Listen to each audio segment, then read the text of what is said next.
সংগ্রামী চুয়াডাঙ্গাবাসী, আপনারা ভালো আছেন সবাই? সেই তপ্ত রোদের মধ্যে আপনাদেরকে সেখানে দাঁড়াতে হলো। এখন অবশ্য বৃষ্টি আসার হয়েছে, কিন্তু তারপরেও চুয়াডাঙ্গার শত শত হাজার হাজার জনতা, আমাদের ভাই এবং বোনেরা, আপনারা যে জাতীয় নাগরিক পার্টি এনসিপি এই সমাবেশে আপনারা কথা শুনে যাচ্ছেন, এই কারণে আপনাদেরকে আমরা ধন্যবাদ এবং কৃতজ্ঞতা জানাই। এই বাংলাদেশটাকে আমরা দেখে আসছি সেই সুদূর অতীত থেকে, এবং আমাদের উপর দিয়ে একটা জুলুমের কাল গেছে, এমন একটা জুলুমের কাল আমরা কোনো কথা বলতে পারি নাই। কেউ যদি কথা বলতো তাকে ডিজিটাল সিকিউরিটি অ্যাক্টে মামলা দিয়ে জেলখানায় দিয়ে গিয়ে মাসের পর মাস, বছরের পর বছর তাকে বন্দী করে রাখতো। এমন একটা দুঃশাসন তৈরি করেছিল আওয়ামী লীগ। সেই দুঃশাসনে বাংলাদেশের না বিশ্বাস করেছিল, বাংলাদেশের স্বার্থকে জবাবদিহি দেওয়া হচ্ছিল। তারা বলছিল ভারতকে জানিয়েছে, ভারত সেটা আজীবন মনে রাখবে। এই বাংলাদেশটাকে বিক্রি করার নির্লক্ষ্য তারা প্রস্তুত করেছিল। এই বাংলাদেশের পক্ষে যারা কথা বলতো তাদেরকে ধরে নিয়ে গিয়ে আয়না ঘরে বন্দি করে রাখতো। এমন ধরনের একটা কঠিন জুলুমের সময় এই বাংলাদেশের মানুষকে অতিক্রম করতে হয়েছে। তারপরে এসেছে 24-এর অভ্যুত্থান। সেই বিপ্লবে বাংলাদেশের লাখো কোটি জনতা তারা অংশগ্রহণ করেছিল এই বাংলাদেশটাকে স্বাধীন করার জন্য। আপনাদের চুয়াডাঙ্গার শাহরিয়ার সবাই জীবন দিয়েছিল, আরো অসংখ্য মানুষের আহত হয়েছিল। অসংখ্য মানুষ এখনো ভালো করে হাঁটতে পারে না, অসংখ্য মানুষ দুই চোখে দেখতে পারে না। অসংখ্য মানুষের আত্মত্যাগের বিনিময়ে আমরা নতুন একটা বাংলাদেশ পেয়েছি। সেই বাংলাদেশের কথা আপনাদের পাশেই দেখছেন, 36 জুলাইয়ের স্তম্ভ সেখানে গাঁথাই করা আছে। এই স্তম্ভটা যখন দেখে আওয়ামী লীগের মাথা গরম হয়ে যায়। এই স্তম্ভটার তো কোনো জীবন নাই, কিন্তু এই স্তম্ভটা বিভিন্ন জায়গায় ওরা এসে আগুন ধরা দেয়। কারণ এই স্তম্ভটার মধ্যে যে কথাগুলো লেখা আছে, সেই কথাগুলো বলছে বাংলাদেশের জনগণ আওয়ামী লীগের সিংহাসনে আগুন ধরিয়ে দিয়েছিল। বাংলাদেশের মানুষেরা আওয়ামী লীগকে বাংলাদেশ থেকে বিতাড়িত করেছিল। এই বাংলাদেশ আমরা 24-এর অভ্যুত্থানের আগে প্রত্যেকটা দলের কাছে আমরা শুনেছি যে রাষ্ট্র কাঠামোতে সংস্কার প্রয়োজন। বাংলাদেশটাকে যদি সামনের দিকে অগ্রসর করতে হয়, অবশ্যই রাষ্ট্রীয় প্রতিষ্ঠানগুলোতে সংবিধানে এবং প্রশাসনে সংস্কার সত্যি করতে হবে। এটাই ছিল তখন সকল দলের কথা। এটা শুধুমাত্র কিছু গোষ্ঠীগত সুশীল সমাজের বক্তব্য ছিল না, বিএনপি নিজেই 31 দফা দিয়েছিল। সেই 31 দফার মধ্যে তারা বলেছিল সাংবিধানিক সংবিধিবদ্ধ যতগুলো সংস্থা এবং প্রতিষ্ঠান আছে সেখানে নিয়োগ দেওয়ার সময় যাতে নিরপেক্ষভাবে নিয়োগ দেবে, সংসদে স্থায়ী কমিটির মাধ্যমে ভেটিং করে নিয়োগ দেবে। কিন্তু দুর্ভাগ্যের বিষয়, 3 দিন হলো বাংলাদেশের 12টা সরকারি সংস্থা এবং প্রতিষ্ঠানে তারা নিয়োগ দিয়েছে নিজেদের দলের নেতা এবং কর্মীদেরকে। তারা নেতা এবং কর্মীদেরকে নিয়োগ দিয়েছে, ডিসিকে নিয়োগ দিয়েছে, বরিশালে নিয়োগ দিয়েছে, বনশিল্প কর্পোরেশনে নিয়োগ দিয়েছে, তারা শ্রমিক কল্যাণ ফাউন্ডেশনে নিয়োগ দিয়েছে।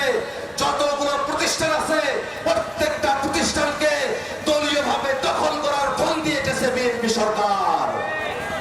ভাইরা আমার, সিটি কর্পোরেশনে বিএনপির দলীয় প্রশাসক, জেলা পরিষদে বিএনপির দলীয় প্রশাসক, ইউনিয়ন পরিষদেও বিএনপি দলীয় প্রশাসক দিয়েছে।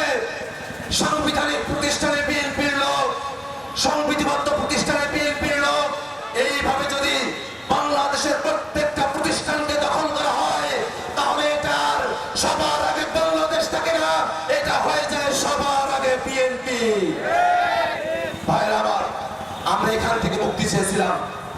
আমরা চেয়েছিলাম বাংলাদেশে এমন ভাবে নির্বাচন হবে যে নির্বাচনের কোনো কার্যকর সুযোগ থাকবে না। কমিশন হবে না, নির্বাচন কমিশন জনগণের হয়ে কাজ করবে, নিরপেক্ষতা নিশ্চিত করবে, বাংলাদেশের মানুষকে তারা অতীতের অন্ধকারে আর ঠেলে দেবে না। কিন্তু দুর্ভাগ্যের বিষয়, এই নির্বাচন কমিশনে বিএনপি তাদের একজন দলীয় কর্মীকে অতিরিক্ত সচিব হিসেবে নিয়োগ দিয়েছে। স্পষ্টতই বোঝা যায় সামনে স্থানীয় সরকার নির্বাচন, সেই স্থানীয় সরকার নির্বাচনে এবং সামনের জাতীয় নির্বাচনে তারা যাতে কারচুপি করতে পারে, নির্বাচন কমিশনকে দলীয় ভাবে ব্যবহার করতে পারে, সে কারণে দলীয় ব্যক্তিকে নির্বাচন কমিশনে বিএনপি নিয়োগ দিয়েছে। ভাইরা আমার, আমরা এমন পরিস্থিতি দেখতে চাই না। আমরা বাংলাদেশে এই কারণে গণভোট আমরা চাই। যদি গণভোট বাস্তবায়ন করা হয় তাহলে বাংলাদেশের মানুষ একটা নতুন ফর্মুলায় তত্ত্বাবধায়ক সরকার পাবে। যদি গণভোট বাস্তবায়ন করা হয় তাহলে পিআর পদ্ধতিতে বাংলাদেশে একটা উচ্চ কক্ষ হবে। যদি গণভোট বাস্তবায়ন করা হয় তাহলে পিএসসিতে দুদকে নির্বাচন কমিশনে নিরপেক্ষ একটা বডির মাধ্যমে নিয়োগ হবে। বাংলাদেশের মানুষকে আর দলীয় পরিচয় নেতাদের কাছে গিয়ে চাকরির জন্য সুপারিশ করতে হবে না। যাদের মেধা আছে, যোগ্যতা আছে, পরীক্ষায় ভালো করেছে, তারা এই পিএসসির মাধ্যমে নিয়োগ পাবে। এমন ধরনের একটা বাংলাদেশ হবে যদি গণভোট বাস্তবায়ন করা হয়। কিন্তু তারা যেহেতু বাংলাদেশটাকে করায়ত্ত করে ফেলতে চায়, এই কারণে তারা আর গণভোট বাস্তবায়ন করতে চায় না। ভাই আমার, আমরা জনগণের কাছে যখন যাই, জনগণ বলে আপনারা রাজনৈতিক দলগুলো তো সিদ্ধান্ত নিলেন, সকলে মিলে ঐক্যবদ্ধ কমিশনে দিনের পরে দিন বসলেন, সবাই বসে যে সিদ্ধান্ত নিলেন, নির্বাচনের পরে বিএনপি সেই সিদ্ধান্তটা আর মানে না। তাহলে এই বিএনপি তারা তো গণভোটে হ্যাঁ কথা বলেছিল, তারাই যে প্রতারণা করছে, সেই প্রতারণাকে কি বাংলাদেশের মানুষেরা মেনে নেবে? বাংলাদেশের মানুষ আর কোন প্রতারণাকে গ্রহণ করবে না।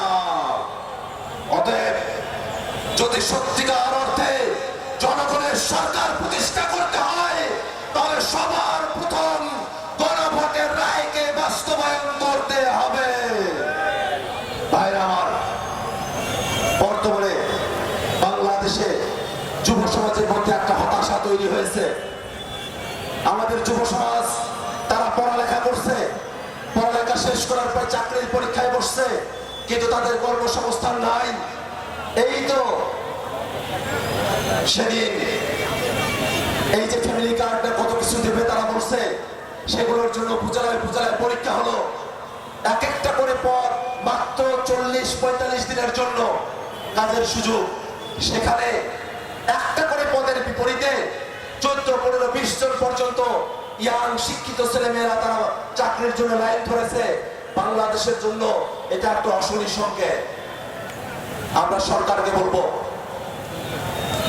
বিভিন্ন প্রতিষ্ঠানে নিজেদের লোক না বসিয়ে বাংলাদেশের তরুণীরা চাকরি পাবে এই ধরনের সিস্টেম বাংলাদেশে প্রতিষ্ঠা করুন।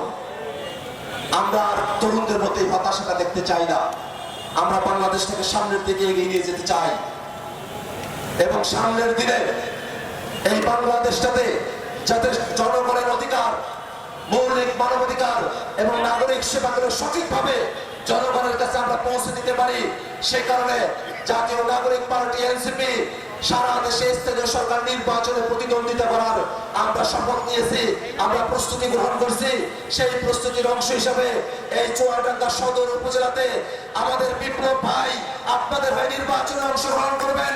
আমরা আশা রাখি আপনারা যদি বিপ্লব ভাইকে ভোট দিয়ে জয়যুক্ত করেন, বিপ্লব ভাই এই সদর উপজেলাকে আপনাদের উপযোগী করে তুলবে, আপনাদের নাগরিক সমস্যাগুলো সমাধান করবে, জনগণের জন্য ভোগান্তি নিরসন করে জনগণের পক্ষে নেতা হিসেবে বিপ্লবী ভাই একটা সুন্দর চুয়াডাঙ্গা সদর উপজেলা গড়ে তুলবে ইনশাআল্লাহ। ভাইরা আমার, সীমান্তবর্তী জেলায় আছি, আপনাদের জীবননগর দিয়ে ভারতীয় নাগরিকদেরকে পুশিং করানো হয়েছে। আমি দেখলাম আজকে মোবাইলে ভারতের অন্য প্রদেশ থেকে হিন্দি ভাষী লোকদেরকে ধরে নিয়ে এসে বাংলাদেশে পুশিং করা হচ্ছে। যারা বাংলাটাও ভালো করে বলতে পারে না, তাদেরকে বাংলাদেশি সাজিয়ে বাংলাদেশে পোষণ করা, বাংলাদেশের স্বাধীনতার সার্বভৌমত্বের উপরে আঘাত করা। বাংলাদেশের কোন মানুষ এমন ধরনের আগ্রাসী মনোভাবকে সহ্য করবে না।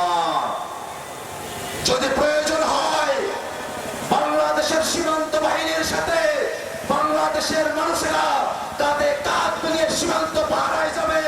বাংলাদেশকে আমরা ভারতের করায়ত্ত হতে দেব না। ভাইরা, একটা নতুন দিনের স্বপ্ন আমরা দেখি। সেই নতুন দিনের স্বপ্নে জাতীয় নাগরিক পার্টি এনসিপি খুব অল্প দিন হলো বাংলাদেশে একটা রাজনৈতিক দল তৈরি করেছে। সেই রাজনৈতিক দলের প্রতি এত মানুষের আবেগ, এত মানুষের পরামর্শ, এত মানুষের উচ্চাসা, এত মানুষের চাওয়া, এই সবগুলো চাওয়াকে পূরণ করার জন্য আমাদের এখন গ্রামে গ্রামে প্রত্যেকটা জায়গায় পৌঁছাতে হবে।